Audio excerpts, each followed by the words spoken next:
Madras high court में एक याचिका आई जिसमें कहा गया था कि तमिलनाडु में पेरियार की मूर्तियों के नीचे जो बातें लिखी हुई है वो आपत्तिजनक है और लोगों की धार्मिक भावनाओं को ठेस पहुंचाती है, इसलिए उन्हें हटाया जाना चाहिए। याचिका को खारिज करते हुए हाईकोर्ट ने कहा कि येरोड वेंकट रामास्वामी पेरियार जो कहते थे उस पर विश्वास रखते थे, इसलिए उनके शब्दों को उनकी मूर्तियों के पेडेस्टल पर लिखवाना गलत नहीं है। पेरियार की मूर्तियों के नीचे लिखा था, ईश्वर नहीं है और ईश्वर बिल्कुल नहीं है।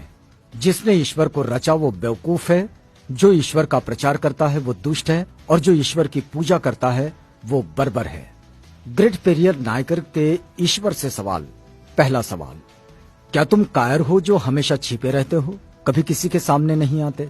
दूसरा सवाल, क्या तुम खुशामद परस्त हो जो लोगों से दिन रात पूजा अर्चना करवाते हो? तीसरा सवाल, क्या तुम हमेशा भूखे रहते हो जो लोगों से मिठाई, दूध, घी आदि लेते रहते हो? चौथा सवाल, क्या तुम मांसाहारी हो जो लोगों से निर्बल पशुओं के बलि मांगते हो? पांचवा सवाल, क्या तुम सोने के व्यापारी हो जो मंदिरों में लाखों टन सोना दबाए बैठे हो? छठा सवाल, क्या तुम व्यभिचारी हो जो मंदिरों में देवदासियां रखते हो? सातवां सवाल, क्या तुम कमजोर हो जो हर रोज होने वाले बलात्कारों को नहीं रोक पाते? आठवां सवाल, क्या तुम मूर्ख हो जो विश्व के देशों में गरीबी, भूखमरी होते हुए भी अरबों रुपयों का अन्न, दूध, घी, तेल बिना खाए ही नदी नालों में बहा देते हो? नौवां सवाल, क्या तुम बहरे हो जो बेवजह मरते हुए आदमी, बलात्कार होती हुई मासूमों की आवाज नहीं सुन पाते? 10वां सवाल, क्या तुम अंधे हो जो रोज अपराध होते हुए नहीं देख पाते? 11वां सवाल, क्या तुम आतंकवादियों से मिले हुए हो जो रोज धर्म के नाम पर लाखों लोगों को मरवाते रहते हैं? 12वां सवाल, क्या तुम आतंकवादी हो जो ये चाहते हो कि लोग तुमसे डर कर रहें? 13वां सवाल, क्या तुम गूंगे हो जो एक शब्द भी नहीं बोल पाते लेकिन करोड़ों लोग तुमसे लाखों सवाल पूछते हैं? 14वां सवाल, क्या तुम भ्रष्टाचारी हो जो गरीबों को कभी कुछ नहीं देते जबकि गरीब पशुवत काम करके कमाए गए पैसों का कतरा कतरा तुम्हारे ऊपर न्यौछावर कर देते हैं? 15वां सवाल, क्या तुम मूर्ख हो कि हम जैसे नास्तिकों को पैदा किया जो तुम्हें खरी खोटी सुनाते रहते हैं और तुम्हारे अस्तित्व को ही नकारते हैं? 5 मिनट का समय निकालकर जरूर पढ़ो भगवान के कारनामे। नास्तिक होना कोई आसान नहीं। कोई भी नासमझ इंसान ईश्वर के अस्तित्व को मानकर फ्री हो जाता है, उसके लिए उसे बुद्धि की जरूरत नहीं होती, लेकिन नास्तिक होने के लिए दृढ़ विश्वास और साहस की जरूरत होती है। ऐसी योग्यता उन लोगों के पास होती है जिनके पास प्रखर तर्क बुद्धि होती है।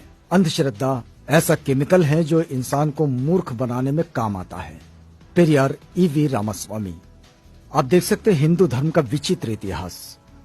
पेरियार लिखते हैं, मंदोदरी मेंढकी से पैदा हुई थी, श्रृंगी ऋषि हिरनी से पैदा हुए थे, सीता मटकी से पैदा हुई थी, गणेश अपनी मां के मैल से पैदा हुए थे, हनुमान के पिता पवन कान से पैदा हुए थे, हनुमान का पुत्र मकरध्वज था जो मछली के मुख से पैदा हुआ था, मनु सूर्य के पुत्र थे, उनको छींक आने पर एक लड़का नाक से पैदा हुआ था, राजा दशरथ की 3 रानियों के 4 पुत्र जो फलों की खीर खाने से पैदा हुए थे, सूर्य कर्ण का पिता था।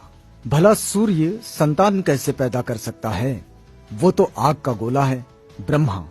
ब्रह्मा ने तो 4 वर्ण यहां वहां से निकाले, हद है।